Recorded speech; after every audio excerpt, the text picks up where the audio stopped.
एक समय की बात है। एक छोटे से गांव में, जो हरे भरे पहाड़ों और एक चमकती हुई नदी के बीच बसा था, एक लड़का रहता था जिसका नाम रोहन था।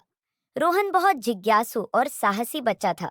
वह हमेशा जंगलों और नदियों की खोजबीन करता रहता। एक दिन जब वह नदी के किनारे घूम रहा था, उसने कुछ अद्भुत देखा। एक ऐसी मछलियों का झुंड जिसे उसने पहले कभी नहीं देखा था। ये मछलियां जादुई मछलियां कहलाती थीं, जिनकी चमक और शक्तियों की केवल कहानियों में ही बातें होती थीं।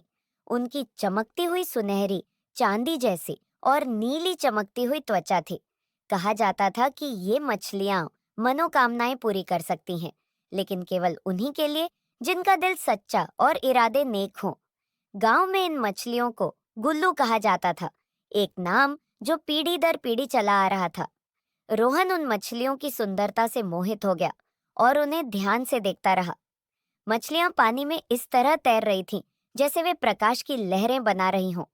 वह नदी के किनारे बैठा और धीरे से बोला, काश मैं इन जादुई मछलियों की दुनिया को समझ पाता। अचानक सबसे बड़ी गुल्लू मछली रोहन के पास आ गई। उसकी आंखों में एक दिव्य चमक थी। वह एक मधुर आवाज में बोली, बालक, तुम्हारा दिल दयालु है और तुम्हारी जिज्ञासा सच्ची है। हम गुल्लू मछलियां लंबे समय से तुम्हें देख रही हैं। हम तुम्हारी एक मनोकामना पूरी कर सकते हैं, लेकिन यह मनोकामना निस्वार्थ होनी चाहिए। बताओ, तुम क्या चाहते हो? रोहन हक्का बक्का रह गया। उसने कभी सोचा भी नहीं था कि मछलियां बोल सकती हैं और वह भी मनोकामनाएं पूरी कर सकती हैं। लेकिन धन या शक्ति की बजाय रोहन ने अपने गांव के बारे में सोचा। गर्मी बहुत कठोर थी और फसलें सूख रही थीं। नदी ही लोगों का जीवन स्रोत थी और अगर वह सूख गई तो गांव को भारी नुकसान उठाना पड़ेगा। मैं चाहता हूँ कि यह नदी हमेशा बहती रहे, भरी पूरी और शक्तिशाली, ताकि मेरे गांव को कभी सूखे या भूख का सामना न करना पड़े। रोहन ने थोड़ी देर सोचकर कहा। गुल्लू मछलियां उसके चारों ओर खुशी से घिरने लगी। उनकी चमक और भी तीव्र हो गई। तुम्हारी इच्छा समझदारी और नेक दिल है रोहन, मछलियों की नेता ने कहा। आज से यह नदी कभी नहीं सूखेगी और तुम्हारा गांव समृद्ध होगा। बदले में तुम्हें वादा करना होगा कि तुम इस नदी और इसमें रहने वाले जीवन की रक्षा करोगे। रोहन ने आभार से भरे मन से सिर हिलाया। मैं वादा करता हूँ।